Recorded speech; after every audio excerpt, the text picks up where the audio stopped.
अस्सलाम वालेकुम students. University of engineering and technology यानी कि यूईटी लाहौर पाकिस्तान की एक पब्लिक सेक्टर की यूनिवर्सिटी हैं जो साल में एक बार एडमिशन अनाउंस करती हैं और इसका फॉलो एडमिशन 2022 का आगाज़ हो चुका है और आज की इस वीडियो में इसकी कंप्लीट डिटेल डिस्कस करेंगे। और यूईटी लाहौर का शुमार पाकिस्तान की टॉप रैंकिंग यूनिवर्सिटीज़ में से होता है और एचईसी की रैंकिंग के मुताबिक इंजीनियरिंग यूनिवर्सिटीज़ में यूईटी का शुमार पाकिस्तान की टॉप 5 यूनिवर्सिटीज़ में से होता है। इसके टोटल 4 सब कैंपसेस हैं और 10 एफिलिएटेड कॉलेजेस हैं। इसके कैंपसेस में कालाशाह काकू कैंपस शामिल हैं। इसके अलावा फैसलाबाद कैंपस, नारोवाल कैंपस और Rachna college of engineering and technology Gujranwala campus शामिल हैं। और यहाँ आप यूईटी के मेन कैंपस यानी कि लाहौर कैंपस में ऑफर होने वाले तमाम इंजीनियरिंग और नॉन इंजीनियरिंग प्रोग्राम्स की डिटेल देख सकते हैं। इसके इंजीनियरिंग प्रोग्राम्स में ऑफर होने वाले प्रोग्राम्स में शामिल हैं architectural, automotive, chemical, civil, computer, electrical, environmental, geological, industrial, mechanical, mechatronic and control, metallurgical and materials, mining, petroleum and gas, polymer और ट्रांसपोर्टेशन इंजीनियरिंग शामिल हैं। इसके अलावा नॉन इंजीनियरिंग प्रोग्राम्स में architecture, city and regional planning, computer science, product and industrial design, chemistry, mathematics, physics, business administration यानी कि BBA, business information technology यानी कि बीबीआईटी, ये तमाम प्रोग्राम्स यूईटी के मेन कैंपस में ऑफर हो रहे हैं। इसके अलावा biomedical engineering, chemical engineering, electrical engineering, mechanical engineering, software engineering, computer science, environmental science, food science and technology, chemistry, mathematics, physics और बिजनेस एडमिनिस्ट्रेशन यानी कि बीबीए, ये तमाम प्रोग्राम्स कालाशाह काकू में ऑफर किए जा रहे हैं। इसके अलावा फैसलाबाद कैंपस में chemical, electrical, mechatronic and control और टेक्सटाइल इंजीनियरिंग के प्रोग्राम्स ऑफर हो रहे हैं और नॉन इंजीनियरिंग प्रोग्राम्स में computer science, environmental science, chemistry, mathematics और बीबीए के प्रोग्राम ऑफर हो रहे हैं। और इसके नारोवाल कैंपस में biomedical engineering, civil engineering, electrical engineering, mechanical engineering, computer science, mathematics, physics और बीबीए का प्रोग्राम ऑफर किया जा रहा है। और इसके Rachna college of engineering and technology Gujranwala में electrical engineering, industrial and manufacturing engineering, mechanical engineering, computer science, mathematics और बीबीए के प्रोग्राम्स ऑफर किए जा रहे हैं। इस तरह आप यूईटी लाहौर और इसके 4 कैंपसेस में ऑफर होने वाले तमाम प्रोग्राम्स की डिटेल देख सकते हैं। इसके अलावा 10 एफिलिएटेड कॉलेजेस भी हैं जो यूईटी की तरफ से एफिलिएटेड हैं और यहाँ आप इन 10 एफिलिएटेड इंस्टीट्यूट्स की डिटेल, उनमें ऑफर होने वाले प्रोग्राम्स की डिटेल आप अपनी स्क्रीन पर देख सकते हैं। इन इंस्टीट्यूट्स में शामिल है NFC institute of engineering and fertiliser research Faisalabad, government college of technology railway road Lahore, government college of technology Faisalabad, Sharif college of engineering and technology Raiwind road Lahore, doctor Abdul Qadeer Khan institute of technology Mianwali, Quaid-e-Azam college of engineering and technology Sahiwal, Swedish college of engineering and technology Rahim Yar Khan, sir Syed college of computer science Gulberg Lahore, government Swedish Pakistani college of technology Gujarat और ग्रेफ्टन college Islamabad शामिल हैं। और इन तमाम affiliated institutes में offer होने वाले programmes की detail आप अपनी स्क्रीन पर देख सकते हैं। यूईटी लाहौर में एडमिशन के लिए डिफरेंट किस्म की कैटेगरीज होती हैं और स्टूडेंट को चाहिए कि वो अपनी ही कैटेगरी में अप्लाई करे। पहले अच्छी तरह जान लें कि उसकी कैटेगरी कौन सी बन रही है और फिर उसमें अप्लाई करें। अगर वो किसी और कैटेगरी में अप्लाई कर देता है तो फिर इन केस उसका एडमिशन नहीं हो सकता। तो इस बारे में कुछ जो कैटेगरीज होती हैं वो सब्सिडाइज्ड होती हैं और कुछ पार्शली सब्सिडाइज्ड होती हैं। सब्सिडाइज के मतलब कि उनमें फ़ी जो होती हैं वो कम होती हैं और पार्शली सब्सिडाइज मतलब कि उनमें फ़ी ज़्यादा होती हैं। जिस तरह आम यूनिवर्सिटीज़ में मॉर्निंग में फ़ी कम होती हैं लेकिन इवनिंग में फ़ी ज़्यादा होती है, तो इसी तरह यहाँ पर जो सब्सिडाइज्ड होती है उनमें फ़ी कम होती हैं और जो पार्शियल सब्सिडाइज्ड होती हैं उनमें फ़ीस ज़्यादा होती हैं। इसके अलावा तमाम रिजर्व सीट्स की भी तादाद यानी कि ऐसे तमाम स्टूडेंट जो कश्मीर से बिलोंग करते हैं तो उनकी कोई और कैटेगरी हैं, जो पंजाब से बिलोंग करते हैं उनकी कोई और कैटेगरी हैं। तो ये तमाम कैटेगरीज़ की डिटेल आप अपनी स्क्रीन पर देख सकते हैं।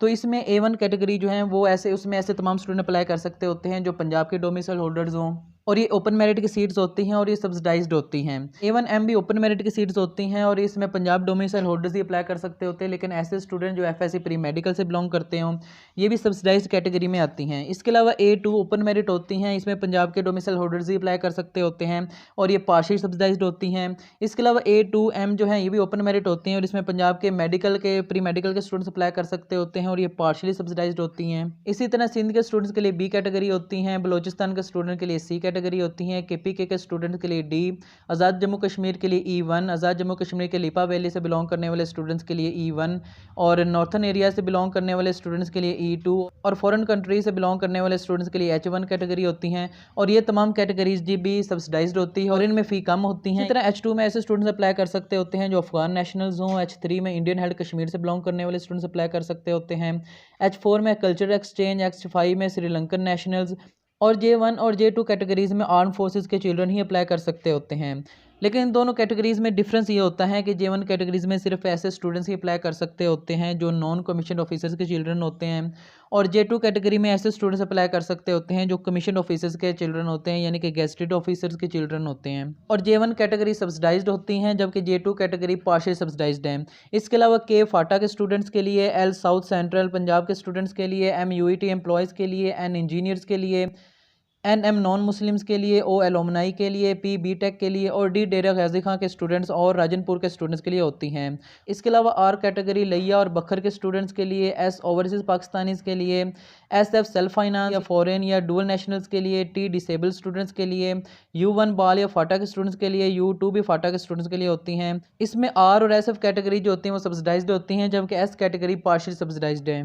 इस तरह यूईटी की डिफरेंट कैटेगरीज़ के बारे में आप यहाँ पर देख सकते हैं, और आपने जब अप्लाई करना होता है तो आपने अपनी कैटेगरी को सिलेक्ट करना होता है, और सिलेक्ट करने से पहले आपने अच्छी तरह जान लेना होता है कि आप किस कैटेगरी में बिलोंग करते हैं।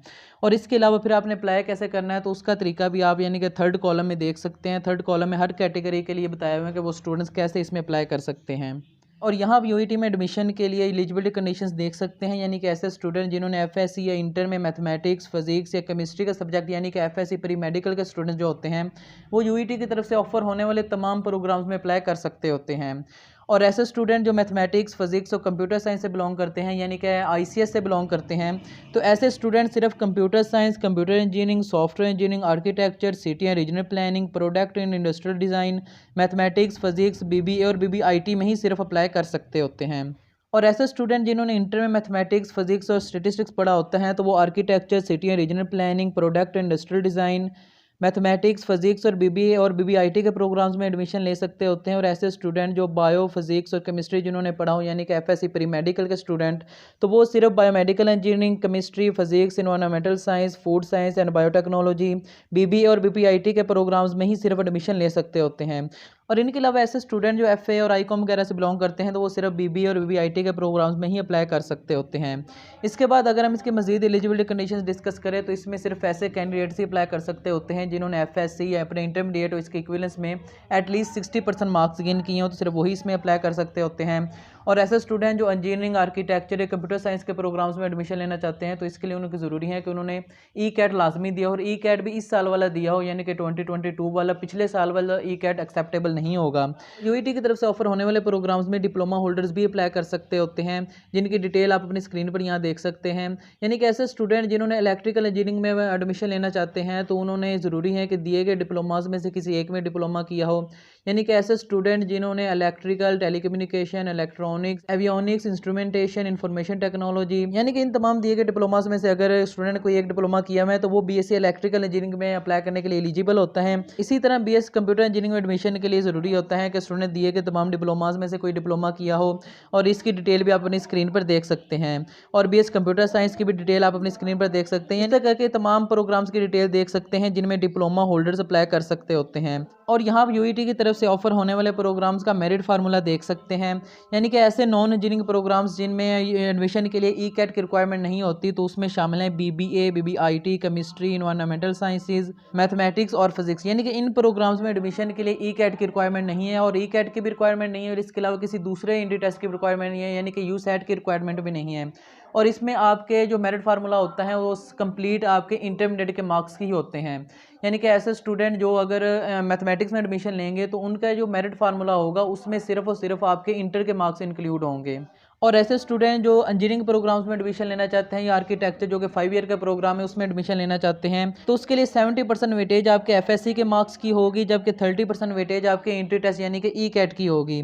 और ऐसे स्टूडेंट जो एफएससी प्री मेडिकल से बिलोंग करते हैं लेकिन यूईटी में मैथमेटिक्स में एडमिशन लेना चाहते होते हैं तो वो भी इसमें एडमिशन ले सकते होते हैं, लेकिन इसमें के लिए कंडीशन होती है कि आपको एड मैथ करना होता है, और ऐसे स्टूडेंट जो एड मैथ कर लेते हैं तो वो इसमें एडमिशन ले सकते होते हैं। तो इस केस में जब आपका मेरिट फार्मूला बनाया जाता है तो आपके इंटर में बायो के मार्क्स रिमूव करके उसकी जगह आपके मैथ के मार्क्स ऐड कर दिए जाते हैं, तो इस तरह करके आपका मेरिट फार्मूला बन जाता है। इसके अलावा हिफ्ज़ कुरान के 20 मार्क्स होंगे, सबसे पहले आपके टेस्ट लिया जाएगा, उसके बाद 20 मार्क्स इंक्लूड कर दिए जाएंगे। और ऐसे स्टूडेंट जो स्पोर्ट बेस पे अप्लाई कर रहे हैं तो उसकी जो मार्क्स डिस्ट्रीब्यूशन भी आप यहाँ पर देख सकते हैं। यानी कि ऐसे स्टूडेंट जो फिजिकल टेस्ट में अच्छा पेयर हो जाते हैं, अच्छा परफॉर्म कर जाते हैं तो उनके लिए 5 मार्क्स हैं, और इंटर कॉलेज चैंपियन के लिए 1 मार्क्स हैं, डिस्ट्रिक्ट लेवल चैंपियन के लिए 2 मार्क्स हैं। इसी तरह ऐसे स्टूडेंट जो डिवीजन लेवल पर खेल रहे हो तो उनके लिए 3 मार्क्स, प्रोविंशियल लेवल पर खेल रहे हो तो 4 मार्क्स, और ऐसे स्टूडेंट जो नेशनल लेवल पर खेलने हों तो उनके लिए 5 मार्क्स होते हैं। तो इस तरह करके यूईटी लाहौर की तरफ से ऑफर होने वाले तमाम डिग्री प्रोग्राम्स के जो एलिजिबिलिटी कंडीशंस हैं उसकी डिटेल आप अपनी स्क्रीन पर देख सकते हैं। और यहाँ आप यूईटी के अंडर ग्रेजुएट प्रोग्राम्स का एडमिशन शेड्यूल देख सकते हैं। इसमें अप्लाई करने का आगाज़ 17 अक्टूबर से किया जा चुका है और इसमें अप्लाई करने की लास्ट डेट 11 नवंबर है। और ऐसे स्टूडेंट जो पाकिस्तान के आउटसाइड से बिलोंग करते हैं तो सिर्फ इन स्टूडेंट्स के लिए ई कैट दोबारा से कंडक्ट होगा और ये ई कैट 12 नवंबर को लिया जाएगा। इसके बाद 14 नवंबर को हिफ्ज़ कुरान का टेस्ट लिया जाएगा और 15 नवंबर को स्पोर्ट्स ट्रायल लिए जाएंगे। इसके बाद पहली मेरिट लिस्ट 16 नवंबर को डिस्प्ले की जाएगी और इसमें फ़ीस जमा कराने की लास्ट डेट 24 नवंबर है। इसके बाद सेकंड मेरिट लिस्ट जो है वो 25 नवंबर को डिस्प्ले की जाएगी और थर्ड मेरिट लिस्ट 1 दिसंबर को अनाउंस की जाएगी। इसके बाद रेगुलर क्लासेस का आगाज़ 5 दिसंबर से किया जाएगा। और यहाँ आप यूईटी की तरफ से ऑफर होने वाले तमाम अंडर ग्रेजुएट डिग्री प्रोग्राम्स का फ़ीस स्ट्रक्चर देख सकते हैं। इसमें कुछ प्रोग्राम जो सब्सिडाइज्ड होते हैं उनकी फ़ी कम होती हैं और कुछ प्रोग्राम जो पार्शियल सब्सिडाइज्ड होते हैं उनकी फ़ी ज़्यादा होती हैं। और ये चीज़ हम पहले ही डिस्कस कर चुके हैं कि कौन सी कैटेगरी सब्सिडाइज्ड होती हैं और कौन सी कैटेगरीज जो होती हैं वो पार्शियल सब्सिडाइज्ड होती हैं। और ऐसी कैटेगरी जो सब्सिडाइज्ड होती हैं तो इनके पहले सेमेस्टर की फ़ीस 77,000 के राउंड अबाउट होती हैं, जबकि इनके सेकंड सेमेस्टर से ऑनवर्ड तमाम सेमेस्टर की जो फ़ी होती हैं 55,000 के राउंड अबाउट होती हैं। और ऐसे प्रोग्राम जो कि 5 ईयर्स के होते हैं, जिस तरह आर्किटेक्चर का प्रोग्राम है तो उनके 9वें सेमेस्टर की फ़ी 55,000 होती हैं। इस तरह करके तमाम सब्सिडाइज्ड प्रोग्राम्स की जो फीस स्ट्रक्चर है वो आप अपनी स्क्रीन में देख सकते हैं। और थर्ड कॉलम में पार्शियल सब्सिडाइज्ड प्रोग्राम्स का फीस स्ट्रक्चर दिया हुआ है, यानी कि इन प्रोग्राम्स की पहले सेमेस्टर की फ़ी 2 लाख के राउंड अबाउट है, जबकि सेकंड सेमेस्टर से ऑनवर्ड 1,69,000 के राउंड अबाउट है। और इस तरह करके तमाम जो फीस स्ट्रक्चर हैं आप अपनी स्क्रीन पर देख सकते हैं। इसके अलावा हॉस्टल ड्यूज़ की बात करें तो ऐसे स्टूडेंट जो फॉल में एडमिशन लेते हैं क्यूबिकल में तो उनके पहले सेमेस्टर की फ़ीस 7,469 और ऐसे स्टूडेंट जो पार्शियल सब्सिडाइज्ड प्रोग्राम में एडमिशन लेते हैं तो उनकी हॉस्टल फ़ी 10,493 होती हैं। इसके अलावा ऐसे स्टूडेंट जो फीस स्ट्रक्चर अफोर्ड नहीं कर सकते होते तो यूनिवर्सिटी की तरफ से 40 से ज़ायद स्कॉलरशिप्स दी जाती हैं। इन स्कॉलरशिप में सबसे पहले पीप स्कॉलरशिप शामिल हैं जिसकी तादाद 590 है। इसके अलावा HEC need based scholarship, professional education fund, Fauji foundation scholarship, Coca Cola scholarship, 66 scholarship foundation, social welfare activities, Ashraf Sadiq scholarship, Fatima group scholarship, Kamran education foundation, Abdul Wahab scholarship, doctor Faiz scholarship और इस तरह के तमाम स्कॉलरशिप्स की इन्फॉर्मेशन आप अपनी स्क्रीन पर देख सकते हैं। और यूईटी लाहौर के ऑफिशियल वेबसाइट पर लास्ट ईयर के क्लोजिंग मेरिट की सारी डिटेल डिसिप्लिन वाइज अपलोड कर दी गई हैं, एग्रीगेट और कैटेगरी वाइज, यानी कि आप जिस तरह भी देखना चाहें आप देख सकते हैं। इसमें अगर हम कैटेगरी वाइज डिस्कस करें तो यूईटी के मेन कैंपस यानी कि लाहौर में A1 कैटेगरी का मैकेनिकल इंजीनियरिंग का लास्ट ईयर का क्लोजिंग 81.13% है, कंप्यूटर इंजीनियरिंग का 79.87%, इलेक्ट्रिकल इंजीनियरिंग का 79%, कंप्यूटर साइंस का 78%, आर्किटेक्चर का 77%, मैकेनिकल इंजीनियरिंग का 74%, कंप्यूटर साइंस का 74%, इलेक्ट्रिकल इंजीनियरिंग का 72%, इन्वायरमेंटल साइंस का 71%, फिजिक्स का 68%, मैथमेटिक्स का 68.81% और यूईटी के नारोवल कैंपस का सिविल इंजीनियरिंग का 68%, केमिस्ट्री का 67%, पॉलीमर इंजीनियरिंग का 67.50% और Rachna college of engineering and technology Gujranwala का मैकेनिकल इंजीनियरिंग का 67%, कंप्यूटर साइंस का 67%, जियोलॉजिकल इंजीनियरिंग के लाहौर कैंपस में A1 कैटेगरी में 64%, मैकेनिकल इंजीनियरिंग नारोवाल में 64%, बायोमेडिकल इंजीनियरिंग नारोवाल में 60%, इलेक्ट्रिकल इंजीनियरिंग गुजरांवाला कैंपस में 59%, टेक्सटाइल इंजीनियरिंग फैसलाबाद में 59%, मैकाट्रॉनिक एंड कंट्रोल इंजीनियरिंग फैसलाबाद में 57%, इन्वायरमेंटल साइंसेज फैसलाबाद में 53% और इन्वायरमेंटल साइंस में कालाशाह काकू में 52% था। इस तरह करके यूईटी के मेन कैंपस, तमाम सब कैंपसेस और तमाम कैटेगरीज का लास्ट ईयर का क्लोजिंग मेरिट आप अपनी स्क्रीन पर देख सकते हैं। और इस पेज का लिंक आपको वीडियो के डिस्क्रिप्शन में मिल जाएगा, जिससे आप अपनी मर्जी का किसी भी प्रोग्राम का, किसी भी कैंपस का, किसी भी कैटेगरी का अगर लास्ट ईयर का क्लोजिंग मेरिट देखना चाहते हैं तो आप देख सकते हैं। इसके बाद अगर हम इसमें अप्लाई करने का मेथड डिस्कस करें तो आपने अप्लाई ऑनलाइन ही करना होता है, लेकिन सबसे पहले आपने एक टोकन परचेज करना पड़ता है। ये टोकन आपने HBL से भी परचेज कर सकते हैं या फिर आप ऑनलाइन भी परचेज कर सकते हैं। अगर आप HBL की किसी ब्रांच से बाय करना चाहते हैं तो आप इनकी डिटेल आप अपनी स्क्रीन पर देख सकते हैं, यानी कि यहाँ तमाम HBL की ब्रांचेस की डिटेल दी हुई है, यानी कि ऐसी ब्रांचेस जहाँ से आप HEC का टोकन परचेज कर सकते हैं। इसके अलावा अगर आप ऑनलाइन परचेज करना चाहते हैं तो आप यहाँ से क्लिक करने के बाद भी परचेज कर सकते हैं। यहाँ पे सबसे पहले आपने अपना CNIC लिखना होता है विदाउट डैशेस, इसके बाद आपने अपना नेम लिखना होता है और इसके बाद आपने अबव जो कैप्चा कोड है वो इंटर करना होता है और ये कैप्चा कोड भी आपने स्पेस देने के बगैर ही इंटर करना होता है। इसके बाद जनरेट चलान पे क्लिक करने के बाद आपको एक चलान नंबर और एक सीरियल नंबर अनाउंस कर दिया जाएगा और ऑनलाइन चालान आप कनेक्ट ऐप के ज़रिए भी पे कर सकते होते हैं और इसके अलावा ऑनलाइन बैंकिंग सिस्टम के ज़रिए भी, यानी कि जो एचबीएल का ऑनलाइन बैंकिंग सिस्टम है उसके ज़रिए भी पे कर सकते होते हैं।